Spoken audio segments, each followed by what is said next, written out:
Toastmaster and fellow Toastmasters, guests. Tonight I'm going to talk about something that I'm really passionate about. In fact, I've been thinking and studying about this for about 5 years. I started when I was a senior in high school. And studying what I'm going to talk to you about tonight really helped me change my mind about the world and about the global economy and how we as Americans interact with other cultures. And in fact, I decided to study human resources because of this topic. Because human resources is the psychology of the workplace. And I saw a lot of that in the interactions I had in my studies of this. And it is all about this plant. It's kind of hard to see, but does anyone know what this plant is? What is it? Grapes. This is a coffee bush. Oh. It's not a tomato and it's not a grape. It is a coffee. This picture up here is hard to see, but it shows what the coffee bean, the coffee pod looks like if you cut it in half like this. And it has a fleshy material on the outside, and on the inside of the coffee cherry, it's called, there are 2 coffee beans. Something that is super special about coffee is that you can't grow it in the United States. So every time you drink a cup of coffee, you're really experiencing a culture of a different place thousands of miles away, and here we have it right down the street, on every street. Coffee is grown in the region known as the Coffee Belt. It surrounds the equator, and it's in between the Tropic of Cancer and the Tropic of Capricorn. And it's broken up into 3 regions. The first is Central and South America. The center region is the African region. And on my left, we have the Asia-Pacific region.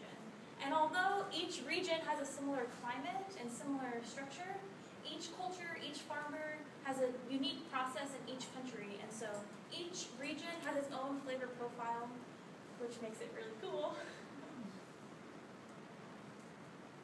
So when beans from the coffee plant are harvested, it's done in, there's multiple ways, but it basically boils down to 2. The first is the dry method. And what happens is farmers take the whole cherry with the bean and the shell and everything off the plant, and they leave it out to dry in the sun. And then every couple hours they rotate, they move around the beans so that they dry evenly on each side. And then they harvest them from the ground and break open the shells, and they have coffee beans. The second method, the wet method, is sort of the opposite of that. They use water to soak the beans, and they peel the outer layer off first, and then they lay the beans out in the sun to dry. So, and then there's variations of the 2 mixed together. Just depends on the type of bean and the region and all that stuff. And these pictures right here show the process. So the cherry starts off green on the plant, and when it's ripe, it's pink. And then when they lay it out in the sun, it turns a dark color. It's pretty cool. And then these beans are shipped off to places like Starbucks or different coffee houses where they are roasted. And there are 6 factors that influence the roasting of the coffee bean. The first is the temperature. The bean has to be at least 400 degrees inside in order for it to be roasted. And the duration of the time that the bean is roasted depends on what it's going to taste like. So beans that are roasted for a longer amount of time have a deeper flavor, but they also have less caffeine, because the longer you cook it, the more caffeine escapes out. And then the beans are cooled, and sometimes they immerse the beans back in water to cool them, and sometimes they just lay them out to air cool.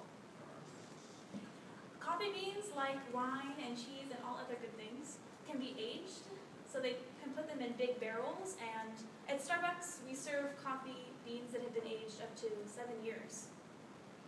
And it really adds complexity to the flavor on top of the roasting process. Roasting, like I said, also affects the caffeine level. Coffees that have a bolder flavor have less caffeine, while coffees that have a milder flavor have more caffeine. And the roasting also affects the color and the shine. In this picture in real life, you can see the color variations of the beans.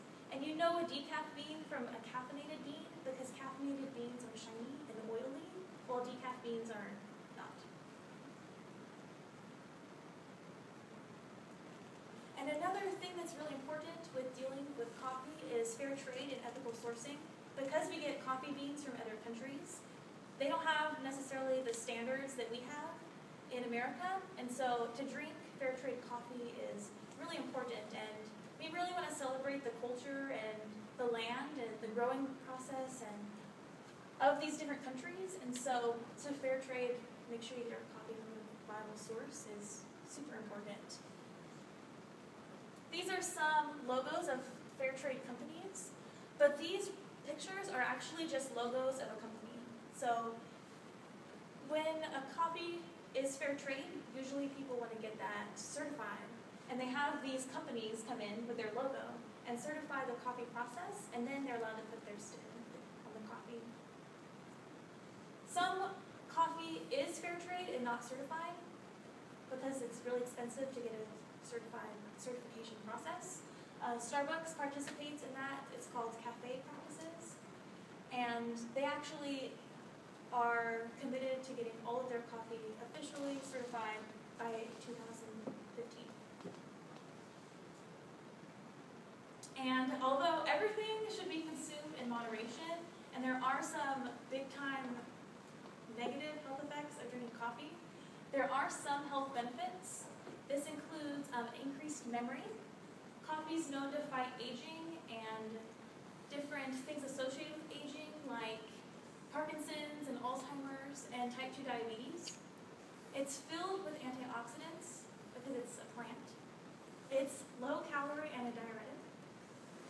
And it also is good for your liver. That's why people drink coffee when they have a hangover, because it helps the liver do its thing. And it's also known to reduce pain. A study done between people that drank coffee on their breaks at work compared to people that just sit there, they actually determined that people that drank coffee were more satisfied with their job and their life in general. And I think that's more of a psychological thing because you're holding the coffee and it's warm and it's really special just for you. And so coffee really is a special thing that we have in our culture because it comes from all over the world, and we're able to celebrate all these different places with just this one cup of coffee. And so I know it's going up in price and it's expensive, but it is really cool and tasty. So I hope if you don't drink coffee, maybe you'll give it a try.